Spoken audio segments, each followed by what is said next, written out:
हमारे साथ हैं बीपीएससी के चेयरमैन अतुल प्रसाद। और जिस तरीके से परीक्षा के परिणाम आए हैं, इसको लेकर अब काउंसलिंग भी हो रहा है, काफ़ी कुछ बातें जो है वो आगे आई हैं, लेकिन इसमें कुछ लोग जो हैं और कुछ छात्र जो है वो प्रदर्शन कर रहे हैं, कुछ अपनी बात रख रहे हैं, कुछ भ्रांतियाँ भी हैं। तो वो स्पष्ट हो जाए कि आखिर क्या कुछ वस्तु स्थिति है। सीधे तौर पर हम जान लेते हैं कुछ बातें जो हैं बच्चों को लेकर, रिजल्ट को लेकर, परिणाम को लेकर छात्र जो है वो कई सारे आरोप जो है वो लगा रहे हैं। हाँ, ये तो मैं भी समझ रहा हूँ, कई लोग आरोप लगा रहे हैं। कुछ लोग बिना किसी जानकारी के लिए भी अंदाज से भी कई बातें बोल रहे हैं। सब लोगों को ये समझना होगा कि ये जो चयन की प्रक्रिया है, इसमें हम लोग जो परीक्षा फल निकाले हैं वो सशर्त है, कंडीशनल है। ये हमारे चयन की प्रक्रिया का एक पार्ट है कि हम पहले मेरिट लिस्ट के हिसाब से अपना रिज़ल्ट निकालें जो कंडीशनल है, और इसके बाद ये डॉक्यूमेंट वेरिफिकेशन होगा जो कि चल रहा है। लोगों की यह शिकायत जैसे सुनने में आ रही है कि बहुत से फर्जी भी इसमें सम्मिलित हो गए हैं, तो इसी को तो बाहर करने के लिए डीवी चल रहा है। हम भी तो यही चाहते हैं कि जो फर्जी हैं वो बाहर हो जाएं, और इसीलिए वो डीवी चल रहा है। और डीवी के दौरान जो लोग गलत पाए जाएंगे वो उछड़ जाएंगे। हमारा काम ये था कि जो भी लोग अभ्यर्थी ने जो दावा किया, उस दावा के आधार पर हमने एक मेधा सूची बनाया। अब उस मेधा सूची के आधार पर उसका दावा कितना सही है, कितना गलत है, इसकी ही जांच अब चल रही है। स्वाभाविक है कि जो सही पाए जाएंगे उनका योगदान स्वीकृत हो जाएगा, जो नहीं सही पाए जाएंगे उनका नहीं योगदान स्वीकृत होगा। तो अब इस पर अगर किसी को कोई विवाद है, कहना है, कुछ शिकायतें जैसे आ रही हैं कि गलत सर्टिफिकेट होने के बावजूद भी, जैसे बीएड का सर्टिफिकेट होने के बावजूद भी प्राथमिक में आ गया। तो लोगों को ये नहीं भूलना चाहिए कि जो करीब 10,000 लोग ऐसे भी थे अभ्यर्थी जिन्होंने बीएड और डिप्लोमा दोनों कर रखा है। अब अगर किसी ने अगर गलत तरीके से अगर दावा कर दिया कि वो हमारा जो है बीएड है, डिप्लोमा है हम, और डिप्लोमा का सर्टिफिकेट उसका नहीं है, तो वो बाहर हो जाएगा। तो स्वाभाविक है कि ऐसे मामले जो होंगे वो छंटेंगे। और सर, इस पे जो कई सारी सवाल है, पहले भी उसमें था कि डॉक्यूमेंट वेरिफिकेशन पहले हो जाए, फिर और भी जगह यही होता है कि जब एग्ज़ाम हो जाते हैं नियुक्ति से पहले एक बार वेरिफिकेशन होता है, और काउंसलिंग और ये सब चीज़ें अभी चल भी रही हैं। तो आखिर समस्या इतने बड़े पैमाने पर किस तरीके से छात्रों का जो, देखिए, आप लोगों को स्मरण होगा कि 9th-10th का और 11th-12th का हमने डॉक्यूमेंट वेरिफिकेशन प्रारंभ कराया था। और ये भी स्मरण होगा कि उस समय शिक्षा विभाग के पदाधिकारी किसी और कारण से उसमें सम्मिलित नहीं हो पाए थे। जो हमारे डॉक्यूमेंट वेरिफिकेशन का जो एक्यूरेसी है वो उससे प्रभावित हुआ था। उस समय आपको स्मरण होगा कि कई ऐसे अभ्यर्थियों अपने बात बोले कि उनका पार्शियली वेरीफाइड माना गया, क्योंकि जबकि उनके पास सभी दस्तावेज थे। तो क्योंकि डॉक्यूमेंट वेरिफिकेशन बहुत ज़्यादा एक्यूरेट नहीं हो पाया था, फिर भी हम लोगों ने कई मामले को, जैसे उस समय लगभग 16,000 अभ्यर्थी जो थे वो एब्सेंट थे।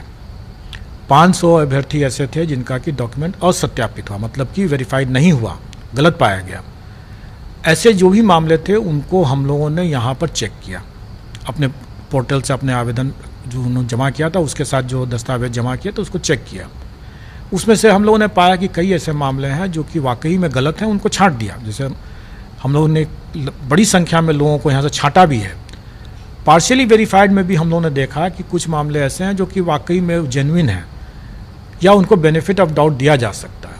ऐसी परिस्थिति में चूंकि इतने बड़े पैमाने पर हो रहा है सब कुछ, इसलिए हम लोग डायरेक्टली डॉक्यूमेंट वेरिफिकेशन नहीं कर सकते हैं। हम लोगों को कहीं ना कहीं सरकार के पदाधिकारियों और शिक्षा विभाग के पदाधिकारियों की मदद ले करके ही इसको संभव हो सकता है, जो कि हम लोग कर रहे हैं। हम लोगों ने मेरिट लिस्ट के हिसाब से जो लोग सफल हुए उनका हम लोगों ने सशर्त रिजल्ट दिया। डॉक्यूमेंट वेरिफिकेशन में जो भी गलत पाए जाएंगे वो हट जाएंगे। हम लोगों ने तो ये भी कह रखा है कि भाई जो डॉक्यूमेंट वेरिफिकेशन में अगर गलत पाए जाते हैं और अगर वो कदाचार की श्रेणी में आता है, मैं आपको उदाहरण दे सकता हूँ।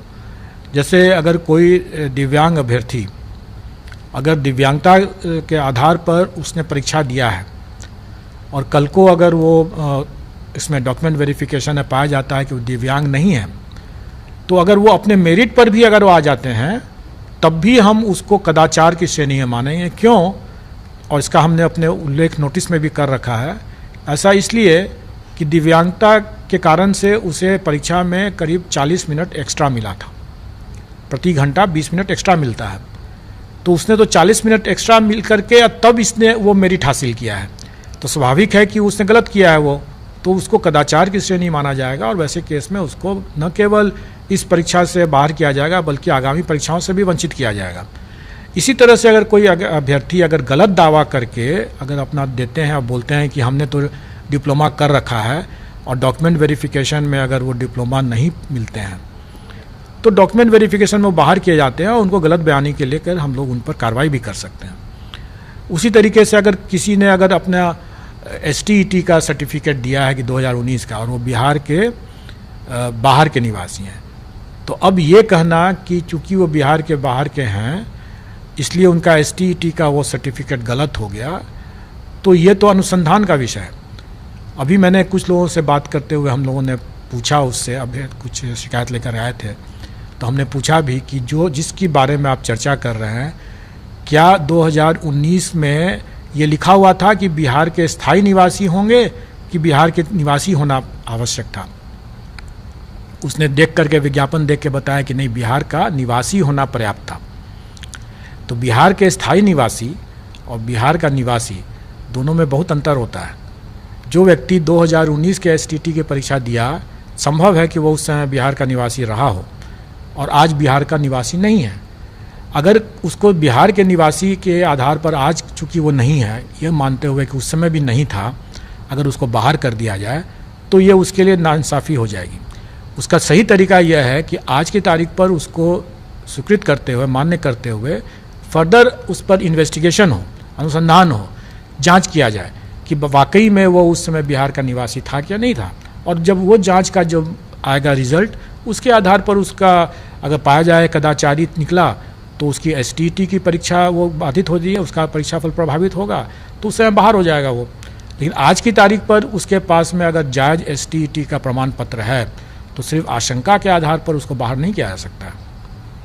तो जो काउंसलिंग हो रही है डिस्ट्रिक्ट्स में, तो ये उम्मीद कुछ बच्चे रख सकते हैं कि जो अगर वहाँ पे कुछ गलत होता है तो जो वेटिंग लिस्ट के जो लोग हैं उनको चांस मिल सकता है? बिल्कुल, हम लोगों का हमेशा से ये प्रयास रहा और ये पूर्व की परिपाटी भी रही है कि जब भी हम डॉक्यूमेंट वेरिफिकेशन करके सरकार को लिस्ट देते हैं, चूँकि उन सब मामलों में हम लोग सीधे अपना डॉक्यूमेंट वेरिफिकेशन कर लेते हैं, छोटी संख्या रहती है। इसमें अब चूँकि बड़ी संख्या है इसलिए डॉक्यूमेंट वेरिफिकेशन अब सरकार के स्तर से वहाँ पर हो रहा है।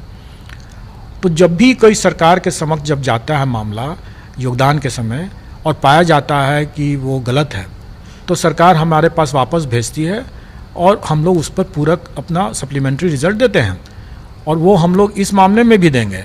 अभी हमारी शिक्षा विभाग के साथ वार्तालाप हो चुका है, उनका पत्र भी आ चुका है और हम लोग इस बारे में बहुत स्पष्ट हैं कि जो भी इसमें वैकेंसी क्रिएट होगा डॉक्यूमेंट वेरिफिकेशन के कारण से भी, जो ड्रॉप आउट्स होंगे या जो एक से अधिक जिनका परीक्षा फल मिला हुआ है उसमें भी जो कोई एक ही नौकरी करेंगे, तो जो भी वैकेंसी बचेगा वो सारी वैकेंसियों को जोड़ करके हम लोग उसका सप्लीमेंट्री रिजल्ट देंगे।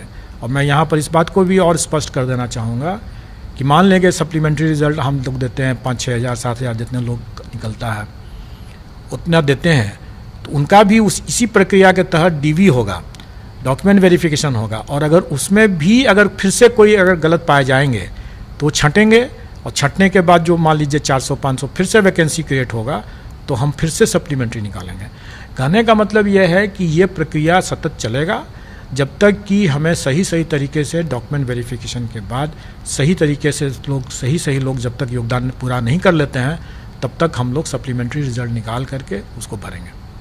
एक छोटी सी और बातें हैं, जो कंप्यूटर साइंस के जो परिणाम थे उसमें कुछ जो देरी हुई थी, इसको लेकर जो अभ्यर्थी थे उनके मन में कई सवाल था। जब परिणाम आ गए तब वो कई सवाल खड़ा कर रहे हैं और कुछ लोग अभी BPSC के गेट के बाहर भी कुछ लोग हैं, बच्चे जो हैं वो अपनी बातों को लेकर या प्रदर्शन या तमाम बातें, तो वैसे बच्चों को थोड़ा जो भ्रांतियां हैं या फिर उनके मन में जो शंका है उसको थोड़ा अपनी ओर से दूर कर दें। एक तो कुछ लोग आए थे मेरे समक्ष और मैंने उनको क्लियर भी कर दिया और आप अभी देखेंगे कि बाहर में अब कोई अभ्यर्थी नहीं है। उनकी शंकाओं का समाधान हमने कर दिया। फिर भी आपके चैनल के माध्यम से मैं बताना चाहूँगा कि जो भी शंकाएं हैं सिर्फ इसी कारण से है कि अगर फर्जी का चयन नहीं होता तो उनका चयन हो सकता था, क्योंकि वो मेरिट में शायद नीचे है, थोड़ी से नीचे है, और उनका संभव था कि हो सकता था, और यही आशंका थी। तो वो चाहते हैं कि फर्जी अभ्यर्थी जो चयन हो गए हैं उनको बाहर कर दिया जाए। तो वही तो हम कर रहे हैं। आखिर डॉक्यूमेंट वेरिफिकेशन का प्रोसेस भी तो इसीलिए है ना कि जो फर्जी जो कर चुके हैं, जिन्होंने जो दावा किया, हम उस दावा के आधार पर हम लोगों ने किया और उसका मेरिट लिस्ट बनाया, और अब हम उसका सेकंड फेज में उसका डॉक्यूमेंट वेरिफिकेशन चल रहा है। जो फर्जी होंगे बाहर हो जाएंगे, और जब बाहर होंगे तो जो वैकेंसी होगा हम भरेंगे उसको पूरक से। बहुत धन्यवाद। तो बीपीएससी के चेयरमैन अतुल प्रसाद जो प्रतिबद्ध हैं कि एक साफ सुथरी जो छवि है बोर्ड की, और साथ ही साथ जो यहाँ पे एग्ज़ाम लिए गए हैं निष्पक्ष, और मेरिट लिस्ट जो है मेधा सूची उसी अनुसार तैयार की जा रही है। इसमें कुछ अगर कहीं से अड़चन आती है या फिर जो वेरिफिकेशन है उसमें कुछ कमियां खामियां होती हैं तो फिर उसे दरकिनार कर प्रतीक्षा सूची में जो बच्चे हैं उन्हें वो अवसर मिलेगा। लिहाजा किसी तरह की कोई भ्रांति की ज़रूरत नहीं है, और अतुल प्रसाद चेयरमैन बीपीएससी स्पष्ट कह रहे हैं कि बिल्कुल पारदर्शी तरीके से परीक्षा ली गई है, और जो पद्धति तय की गई थी उसके अनुसार सारा कुछ तयशुदा नियम के अनुसार हुआ है।